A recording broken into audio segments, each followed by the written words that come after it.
এইটি হলো 33 KV feeder line. এগুলো হলো সিটিবিটি, এর পাশেটি এটা হলো আইসোলেটর।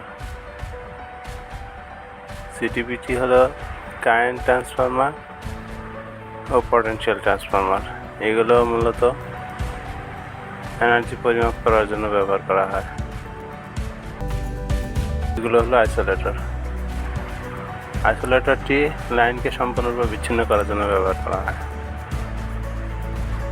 ডান পাশে একটি দেখতে পাচ্ছেন এনার্জি মিটার, আর বাম পাশে এটি হলো আইসোলেটরের হাতলটি আমি দেখানোর চেষ্টা করতেছি। এই হলো দেখুন হাতল। এই হাতলটি অপারেট করে মূলত আইসোলেটরকে অন অফ করা হয়। এটি হলো কানেক্টর পাইপ। এই কানেক্টর পাইপটা দিয়েই আইসোলেটরটি অন অফ করা হয়।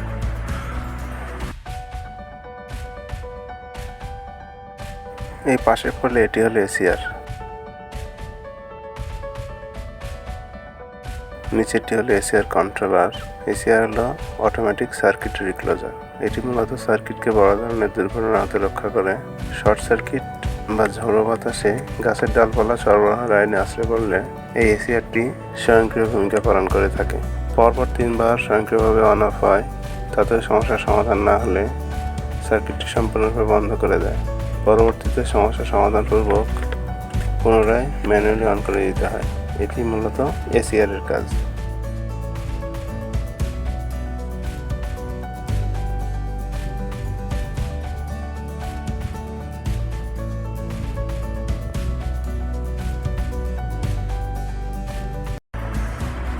এই তিনটি হলো পটেনশিয়াল ট্রান্সফরমার বা ভোল্টেজ ট্রান্সফরমার। সাবস্টেশনের ভিতরে ভোল্টেজ পরিমাপ করার জন্য এই পিটিগুলো ব্যবহার করা হয়। আর এটি হলো আইসোলেটরের হাতল, এটি হলো কানেক্টর পাইপ। ওই যে দেখতে পাচ্ছেন আইসোলেটর, এটি এখন সম্পূর্ণ বন্ধ অবস্থায় আছে। এই যে দেখুন 3টি আইসোলেটরের হাতল।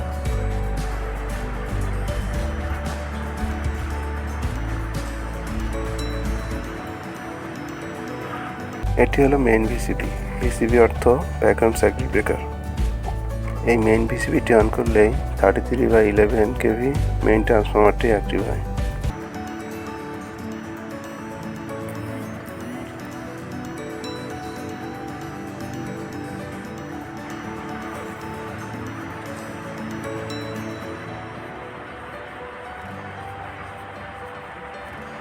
এই যে দেখুন ম্যানুয়ালি অন অফ করার জন্য 2টা সুইচ।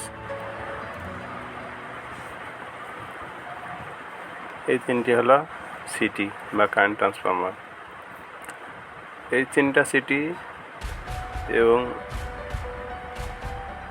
আগের পিটিগুলা মূলত সাবস্টেশনের কারেন্ট ও ভোল্টেজ পরিমাপ করার জন্য ব্যবহার করা হয়েছে। আর আগের সিটিগুলা এই লাইনের ব্যবহৃত এনার্জি পরিমাপ করার জন্য ব্যবহার করা হয়েছে।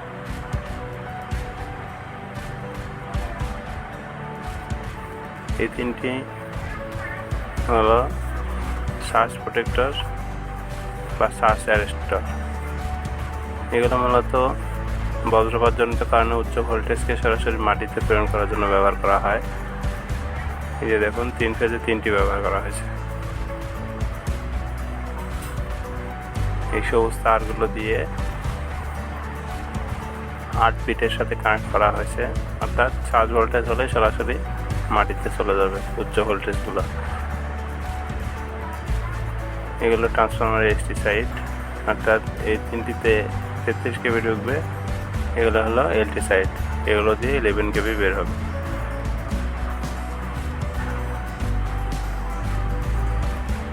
এগুলো হলো কেবল ট্রেন। এই কেবল ট্রেন দিয়ে কেবলগুলো ট্রান্সফরমার থেকে প্যানেলে গিয়েছে।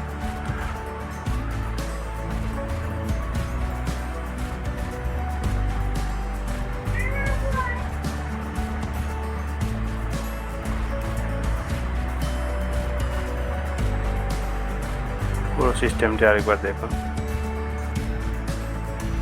পোলের মাথায় ওই চিকন তারটি হলো 8 তার বা স্কয়ার। এইটা 2টা ট্রান্সফরমার 11 কেবি বাই 4। 0.4 কেভি বা 415 ভোল্ট। এই দুইটা হলো বিবিটি। 415 ভোল্ট পরিবহন করার জন্য বিবিটি যেটা ব্যবহার করা হয়েছে। দুইটা ট্রান্সফরমার থেকে দেখেন দুইটা বিবিটি এসছে, এসে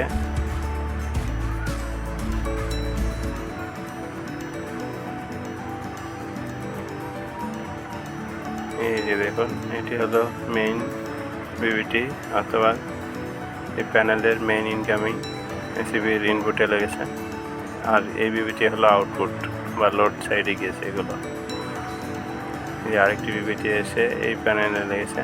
এই যে দেখুন, এই দুইটা ট্রান্সফরমার থেকে এসেছে সরাসরি।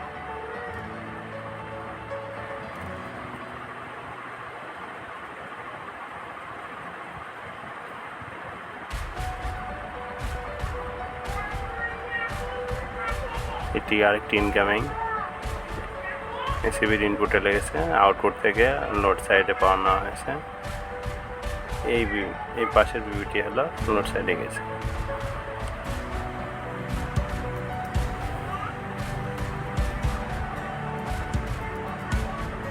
এই পাশেরটি হলো পিএফআই বা পাওয়ার ফ্যাক্টর ইমপ্রুভমেন্ট, এটি অফ অবস্থায় আছে।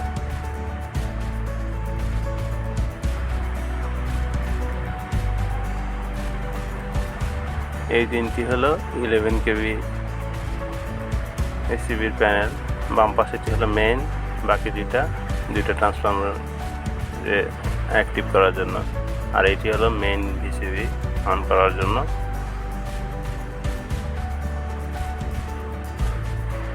এই বিসিবিটি অন করলে 11 কেভি লাইন আসবে, এসে ওই তিনটা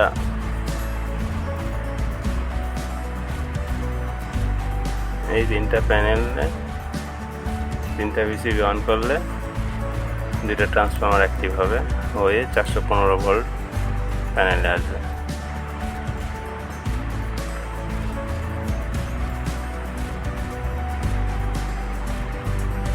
আর এই পাশেরটি হলো অক্সিলারি ভোল্টেজ, অর্থাৎ পাওয়ার চলে গেলে জানি সাবস্টেশনের পুরো সার্ভিসটি অফ হয়ে না যায়, এই কারণে এটি ব্যবহার করা হয়েছে। ভিডিওগুলো যদি আপনাদের ভালো লাগে লাইক, কমেন্ট এবং শেয়ার করবেন, এবং চ্যানেলে নতুন হয়ে থাকলে চ্যানেলটি সাবস্ক্রাইব করবেন।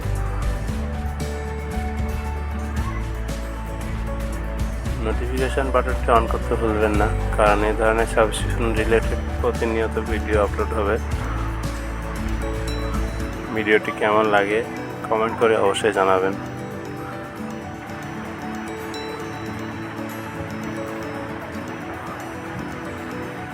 পুরো সিস্টেমটি আরেকবার দেখাতে চেষ্টা করছি, দেখেন আপনারা।